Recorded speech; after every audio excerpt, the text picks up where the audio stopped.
Assalamualaikum warahmatullahi wabarakatuh. Qororun ay hada qororun putusan.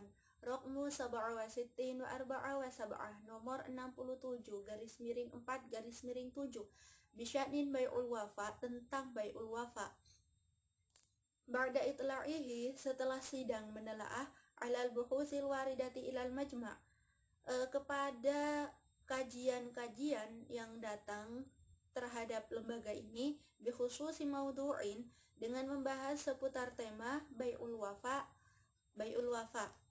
wa istima'ihi, dan mendengar ilal munaqasyati, kepada beberapa diskusi allati darat, yang berlangsung haula bai'ul wafa, seputar bai'ul wafa, wa haqiqatuhu, dan substansi dari bai'ul wafa, bai'ul mali, yaitu jual beli komoditas, bisyarti annal bai'i, dengan syarat bahwa penjual mata kapanpun ruddah, mengembalikan asamana, harga barang, yuraddu, maka akan mengembalikan al-mushtari, pihak pembeli, ilaihi, kepada penjual, al-mabi'u, barang tersebut. Nah, jadi bai'ul wafa di sini maksudnya adalah suatu transaksi jual beli di mana jual beli tersebut sifatnya adalah temporal. Nah, si pembeli akan mengembalikan barang yang ia beli itu setelah beberapa waktu yang sudah mereka tentukan, dengan syarat si penjual harus membayar dengan seharga yang awal atau sesuai dengan kesepakatan.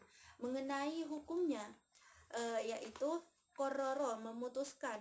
Yang pertama adalah anna haqiqata hadzal bai', bahwa substansi dari jual beli ini qordun, adalah bentuk pinjaman hutang, jaron, yang menarik, naf'an, pada sebuah kemanfaatan.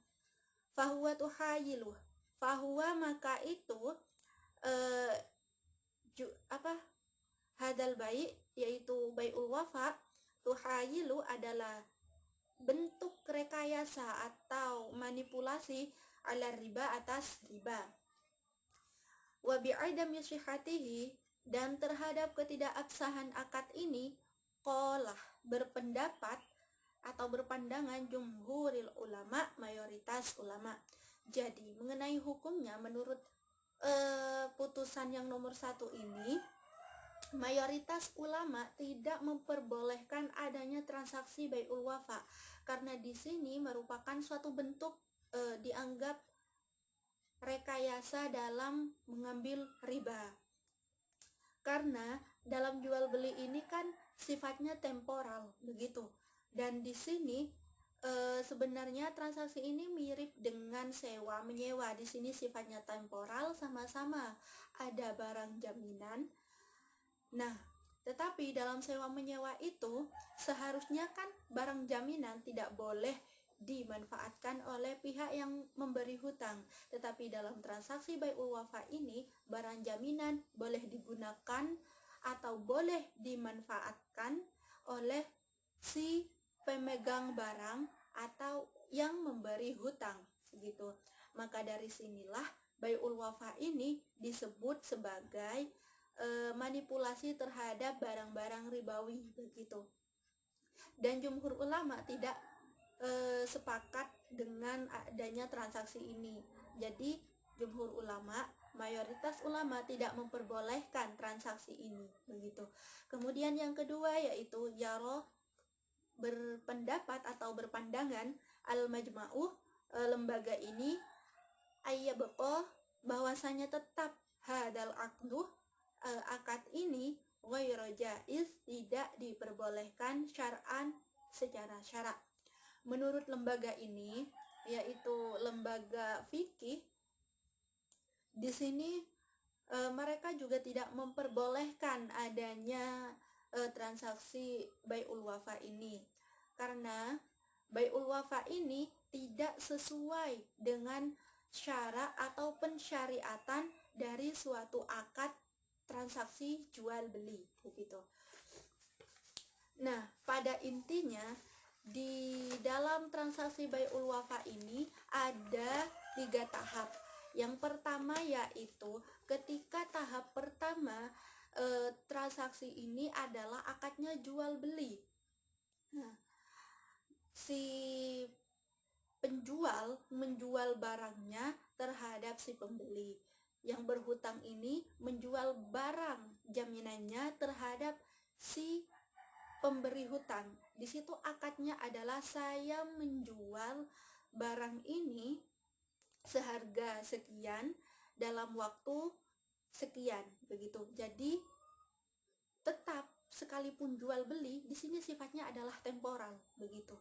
Di situ akadnya jual beli. Kemudian pada tahap kedua yaitu ketika ada terjadi barter atau pertukaran antara uang dengan barang, maka di situ terjadilah transaksi sewa menyewa, begitu. Nah, tetapi dalam transaksi ini barang itu boleh dimanfaatkan, begitu, dengan sifatnya yang temporal. Kemudian pada tahap ketiga, barang jaminan ini atau barang yang sudah dibeli ini harus dikembalikan lagi kepada si penjualnya dengan syarat si penjual harus membayarkan sejumlah uang atau dengan harga yang sama atau sesuai dengan kesepakatan kesepakatan kedua pihak sebelumnya, begitu. Tetapi ada, sekalipun jumhur ulama tidak memperbolehkan transaksi ini, ada salah satu ulama yaitu golongan Syafi'iyah memperbolehkan transaksi ini. Nah, ulama Syafi'iyah berpendapat bahwa hilah ini suatu rekayasa dalam hal riba ini boleh dilakukan ketika hal ini dimaksudkan untuk sebagai siasat mengambil keuntungan dalam suatu bisnis atau transaksi, begitu. Nah, alasannya adalah sekalipun dinilai bahwa transaksi ini dapat merusak akad dari sewa menyewa, tetapi ulama Syafi'iyah berpendapat bahwa ini sudah menjadi urf atau kebutuhan dari masyarakat. Nah, karena alasan menjadi kebutuhan dari masyarakat ini, ulama Syafi'iyah memperbolehkan transaksi ini dengan sifatnya yang makruh. Nah, baiklah, sekian dari saya tentang bai'ul wafa. Wallahu a'lam. Apabila ada kesalahan atau kekeliruan, mohon maaf. Wassalamualaikum warahmatullahi wabarakatuh.